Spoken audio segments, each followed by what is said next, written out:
La création d'un centre d'accueil pendant les vacances et les mercredis pour prendre le relais de l'Institut de Barrican-Alphand. Pour l'emploi, il faut avouer que pour le moment, il n'y a pas beaucoup de textes pour les handicapés. Aussi, nous envisageons des études en collaboration avec le service de l'emploi, d'incitation à l'embauche et à l'aménagement du temps de travail. L'éducation. Une loi sur l'éducation a été votée en 2007 sous l'impulsion de la majorité UPM sortante et grâce au travail de la commission éducation jeunesse que préside Brigitte. Il faudra être vigilant pour que ces articles soient respectés, car pour l'UPM, nous pensons que tout enfant qui a un handicap physique a le droit à l'accès à un enseignement normal, comme les autres enfants, quitte à ce qu'il soit assisté par une tierce personne pour compenser son handicap. En conclusion, je voudrais vous dire quelque chose qui me tient vraiment à cœur et qui est partagé par tous mes colistiers, puisque quand nous avons travaillé sur le sujet pour l'élaboration du programme, il y a eu l'unanimité. Pour l'UPM, quel que soit l'âge ou le handicap d'une personne, il ne faut plus que ce soit un laissé pour compte. Nous devons les intégrer entièrement dans notre communauté. Il faut qu'ils aient les mêmes droits que nous tous.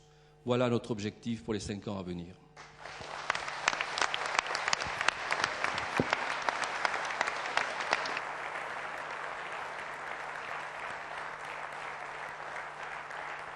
Le lien social se resserre aussi par une bonne politique de santé. Évidemment, c'est un thème très, très fédérateur, très mobilisateur, qui concerne tout le monde.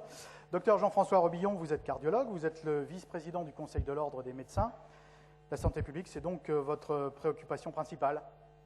Oui, tout à fait. Ce qu'il faut bien comprendre, c'est que nous sommes actuellement à une période clé, à une période charnière, actuellement, mais aussi pour les quelques années à venir, pour la modernisation, pour le développement et l'adaptation de notre service de santé.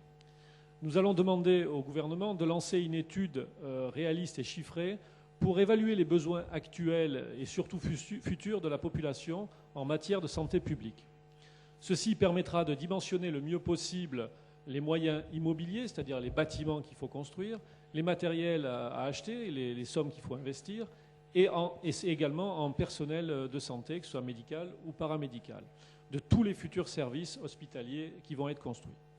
Il est temps d'envisager tous les moyens pour répondre rapidement à ces besoins, mais d'abord, il faut les connaître. Ceci, que ce soit pour accompagner la construction de ce nouvel hôpital, mais aussi pour aider les structures médicales en principauté.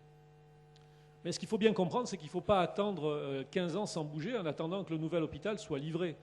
Actuellement, il y a des problèmes immédiats à régler. Certains se posent des questions, par exemple, ou critiquent le service des urgences.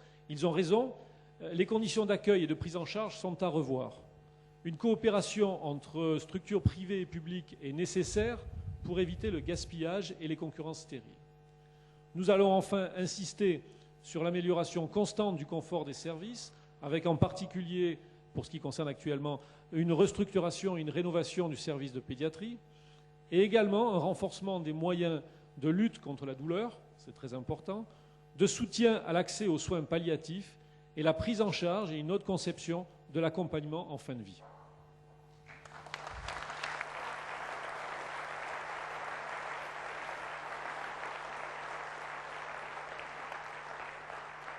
L'avenir et le maintien du lien social, ça passe aussi par l'éducation, les élèves et leurs enseignants.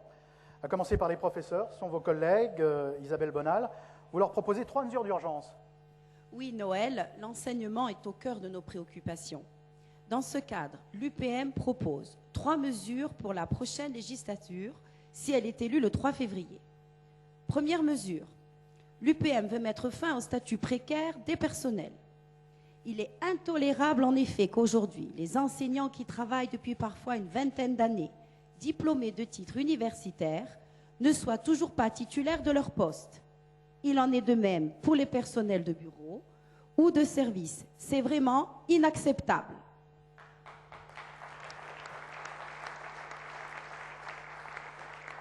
Deuxième mesure, l'UPM veut revaloriser les carrières des enseignants. Les enseignants ont une mission essentielle dans notre société, auprès de nos enfants. Ils doivent être reconnus et gratifiés à la mesure de ce que les parents et leurs enfants attendent d'eux. Nous proposons à ce titre une grille indiciaire pour les professeurs biadmissibles au CAPES ou au CAPET, comme il en existe une pour les professeurs biadmissibles à l'agrégation. Nous demandons aussi que les professeurs certifiés recrutés par concours puissent être inscrits sur une liste d'aptitudes des agrégés, comme cela se fait en France. Nous devons aider nos jeunes diplômés monégasques à mieux préparer les concours de l'enseignement. Dans cette perspective, il est urgent de travailler à une convention de partenariat étroit avec l'éducation nationale française. Nous voulons l'excellence pour nos élèves, alors formons d'excellents professeurs.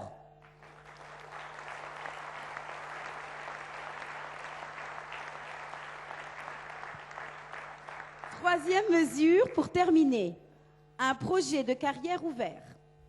Il est impératif que l'on offre aux enseignants la possibilité d'être détachés dans un autre service de l'administration. Il faut créer des passerelles entre les différentes structures de l'État.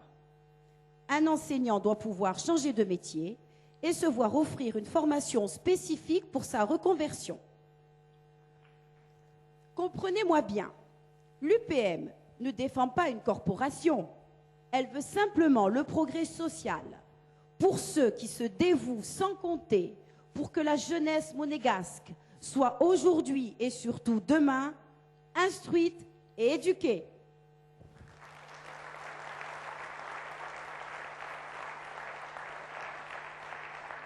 On continue avec l'éducation, mais côté élèves, cette fois-ci avec Maryse Battaglia. Vous êtes vous-même professeur d'économie et de gestion administrative au lycée Albert Ier. Vous connaissez les obstacles que rencontrent les élèves au cours de leur cursus scolaire. Qu'est-ce qu'on peut envisager pour les jeunes d'un point de vue professionnel aujourd'hui ? Oui, merci Noël. La question n'est plus pour les jeunes quel métier et quelle entreprise pour toute sa vie professionnelle, mais plutôt comment s'adapter en permanence à un environnement instable en sécurisant au maximum son parcours professionnel. Vous employez le terme sécurisé, c'est un terme très fort. Oui, tout à fait, parce que la première des insécurités se situe en début de carrière. Nous voulons pour nos jeunes des mesures adaptées à leur entrée sur le marché du travail.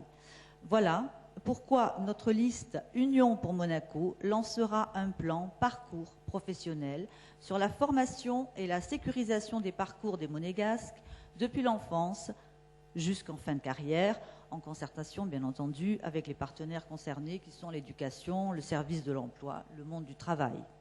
Ce parcours intègre 6 mesures: le suivi des élèves et l'orientation, le développement de l'apprentissage, la mise en place d'une veille de l'évolution économique par branche afin d'anticiper les nouvelles filières, la promotion de la formation continue par la mise en place d'un vrai dispositif, le partenariat école-entreprise au service de nos jeunes et enfin, encourager le développement des mesures de validation des acquis d'expérience, car l'accent doit être mis sur les inégalités de parcours, parce que les inégalités de parcours existent.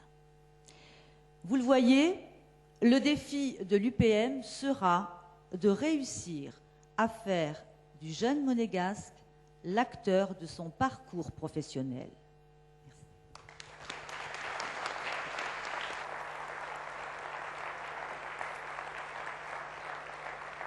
Troisième grand axe de proposition,